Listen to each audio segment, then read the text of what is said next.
తులారాశి ఆదాయం 8, వ్యయం 5, రాజ్యపూజ్యం 2, అవమానం 2. ఇక్కడే ఒక నిమిషము ఆగాల్సిన పరిస్థితి. ఎందుకోసము అంటే నేను రాసుకున్నటువంటి మాట ఒక్కటి నేను ఇక్కడ చెప్పబోతూ ఉన్నాను.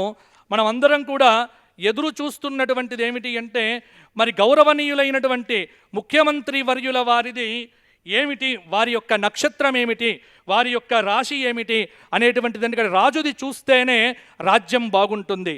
కాబట్టి ఈ సంవత్సరం కనుక నేను ఇక్కడ వారిది చూడగా వారిది అద్భుతంగా తులారాశి అయింది. చిత్తా నక్షత్రంలో వారు జన్మించినారు. ఈ సంవత్సరం ఏమిటి అంటే విశేషం ఏమిటి, వారికి అద్భుతమైన పంచమాధిపతి సప్తమాధిపతి వెళ్ళి భాగ్యస్థానంలో ఉన్నటువంటి బుధుడు యొక్క మహాదశ అనేటువంటిది వారి జాతకంలో ప్రారంభమైంది, మొన్ననే ప్రారంభమైంది. కాబట్టి వారికి అద్భుతమైనటువంటి అవకాశములతో పాటు పేరు ప్రఖ్యాతులు, కానీ విపరీతమైన నరఘోష వారిని కొంత కదిలించి వేస్తూ ఉంటుంది. కాబట్టి నరఘోష నుంచి వారు దూరం కావటానికి నిరంతరం లక్ష్మీ నరసింహ సేవ, లక్ష్మీ నరసింహ ఆరాధన, కాలభైరవ అష్టక స్తోత్ర పారాయణాతులు తులారాశి వారు చెయ్యాలి.